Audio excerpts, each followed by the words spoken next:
मुशायरे का आगाज़ किया जाए और गुफ्तगू शुरू की जाए उनके कलाम के साथ, जिन्हें शकील अहमद कहा जाता है।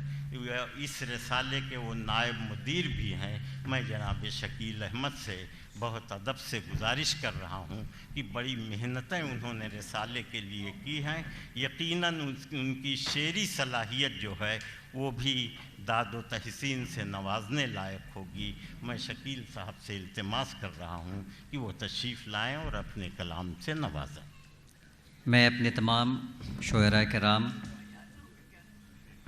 बिलखुसूस गुलजार दहलवी साहब, जनाब मनव्वर राना साहब और हबीब हाशमी साहब, डॉक्टर अनवर जलालपुरी साहब और दीगर तमाम शुअरा कराम जिन्होंने अपनी शिरकत से आज के इस मुशायरे को इज़्ज़त व तौक़ीर अता की है, उनका तहे दिल से मशकूर हूँ।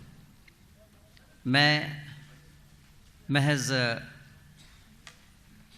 रस्मन हाज़िर हो गया हूँ, वरना असल शायरी तो उनकी आपको सुननी है। एक छोटी सी नज़्म सुना के आपसे रुख़्सत चाहूँगा। नज़्म का उन्वान है शहर।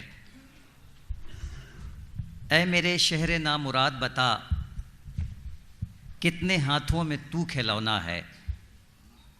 ऐ मेरे शहर नामुराद बता, कितने हाथों में तू खिलौना है।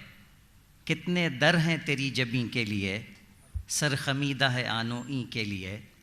वो जो दज्जाल है मसीह नहीं, क्यों तेरी आस्था पे बैठा है। वो जो दज्जाल है मसीह नहीं, क्यों तेरी आस्था में बैठा है। उसके लहजे की नरम रूई में एक ताजिर ज़ुबां का बैठा है।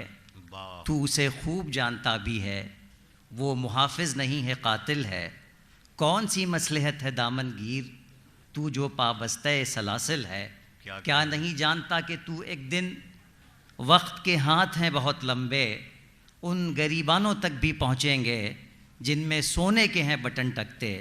ऐ मेरे शहर नामुराद बता, ऐ मेरे शहर नामुदाद बता, फिर भला तेरा हश्र क्या होगा। ऐ मेरे शहर नामुराद बता। शुक्रिया।